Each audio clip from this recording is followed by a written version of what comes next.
Afternoon. Happy Christmas. Happy New Year.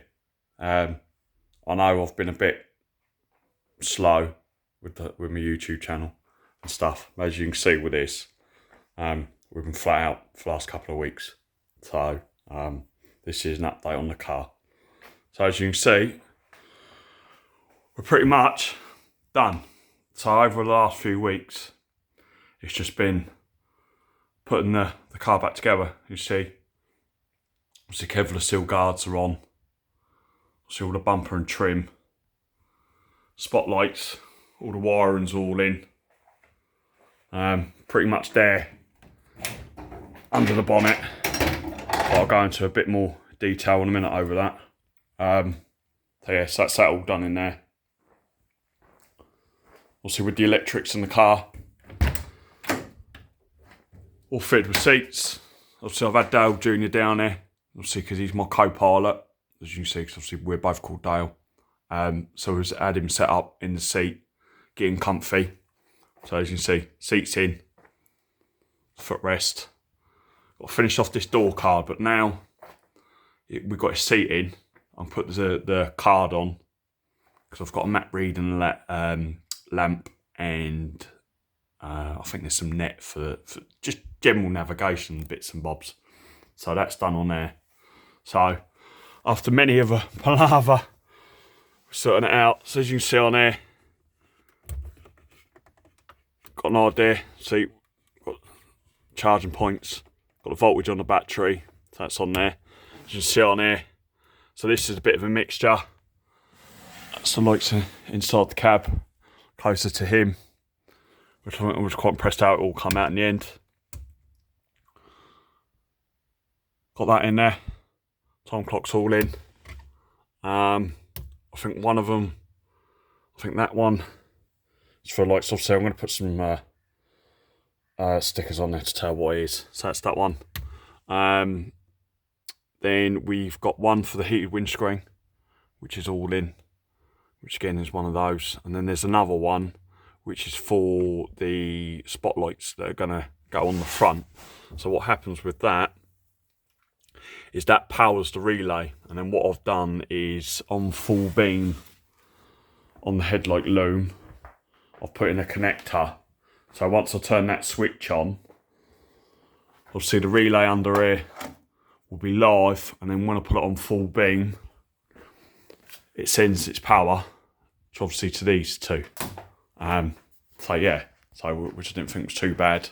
Had a lovely bit of help from Tom Fenton.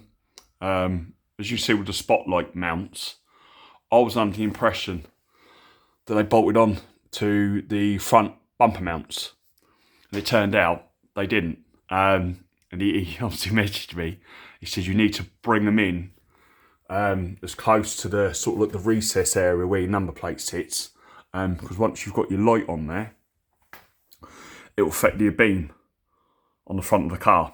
So I had to do a bit of playing, because I was a bit looking at the mounts.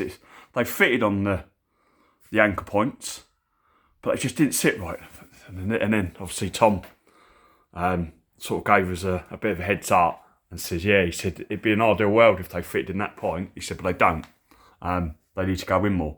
So then putting them in more, I can understand now where he was coming through. So then obviously I've put some mounting behind, obviously for the strength. So we've got one that goes in, and then we've got a big one that goes all the way through to the bottom mount bit, which I was really impressed with. So yeah, big help that was for there. Because I've actually got 2 sets of those mounts, and might even be 3. Anytime I see them for sale, I'll pick them up. So yeah, so back to the interior on there. So as you can see, it's just a little bit tidying up. I've got to sort out the trim over there, obviously, because where the cage goes through it, I've got to make up a bit of a bracket. It's, little bits. That's all it is. And obviously I've got to fit the driver's card on. But now I've got the seats in there. Obviously deep dish steering and a few other bits. It gives us a bit of an idea what's going on.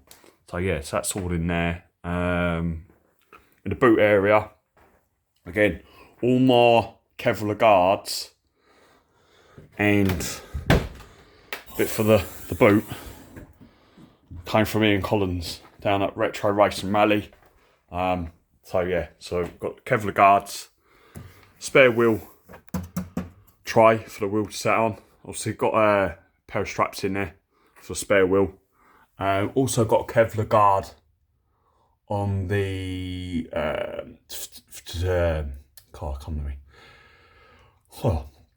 to protect the pipework into the fuel tank. But I've got the alloys, a powder coat, but I've really got to get a pair of tyres now because I thought these were a good set of spares. As you can see, they've both gone flat. And I've been, as some people know, I've got quite a collection of wheels, so I've been getting them all stripped off over time. So I really need to get the tyres, which will probably be this week or next week, from Simon Chapel and Kieran Chapel up at Out of Valves tyres. So I'm looking at chucking a pair of, were they Michelin? Or they're Pirelli. Sort of like more of a hardware and winter tyre. So the side wheels are meant to be a bit stronger on them. So we'll go for that. So I think once I get the tyres on here, and then I've sort of got an idea where the height is, I can look at fitting the front and rear mudguards. So, but yeah, we're moving quite fast with it. So yeah, it's just like niggly bits now. So yeah, it's all good. I said glass all in, which might have been a thing. That was company. See if I can zoom in on it. Data screen obviously came out and fitted the front windscreen and the rear. Obviously the rest of it, obviously I've done myself. So yeah, as you can see, we're not far off.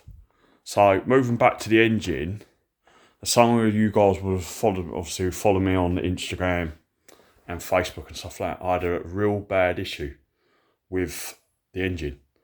And what it was, it all came down to the aftermarket distributor. So I was really known about having one rebuilt, and I didn't. And I ended up buying a brand new one off of eBay. And it turned out the timing was out. So the amazing thing is we drove the car like it, but it was always a pig to start. It really was. And then what happened, obviously this was the engine that was in the car, stuck top bolt. So all sucking and blowing and spark were all obviously out of order. And it made strange noises. And then the top half and the bottom half made sweet love. And yeah, that was the end of that one. So over time, I'm going to look at sending that engine away to someone, obviously through Ian, and get it played with. I think it's going to be the thing. So what I had to do is, as a lot of you guys know, I've got quite a lot of spares, and I've done obviously carry a lot. So I dug out another spare engine, which was the original engine for the car, fun enough. So done the general bits and bobs on it and stuff, and I had to change it. So I was like, oh no. So yeah, she's on the button now, but I need to obviously get it out of the workshop and set up the ignition on there. So obviously I've got my gas tester, obviously, so I'll get an idea what the emissions is. Yeah, so I can sit there and set it up. So it's just going to be more likely grab either Junior or one of my friends, and obviously we'll get it started obviously with adjustment on the distributor, and then set the ignition up on it.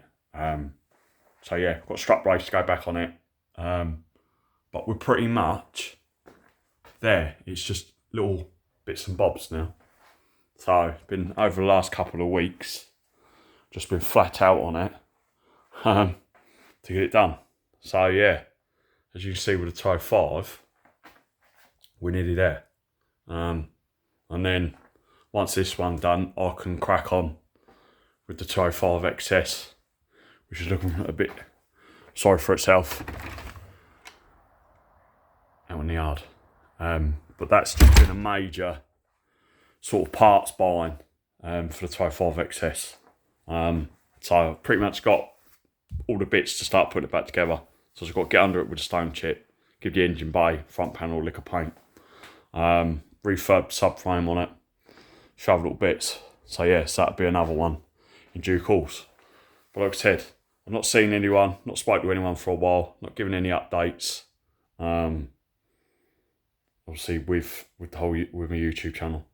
So just wanted to share what's been going on and give you guys a bit of an update on the Type 5 build. But yeah, so I'm quite happy with how it is, and yeah, and everything works on it. Back to the boot area, I ended up putting some lights in it. This is when it all don't work. I can't remember if you've got to turn the light on or not. But anyway, I think like that. There you go. So how we done it is I did have it on the lights on the roll cage, but then someone else said you end up blinding yourself. So I ended up making a bit of a panel and mounting it up there, so I can see what's going on in the boat. So yeah, I've tried. Yeah, I know people are going to go, oh, you've overdone that. But if you're going to do something, you might as well do it right the first time. And then you know that it's built to be reliable. Yeah, so workshop-wise, I am looking at picking up a scissor lift.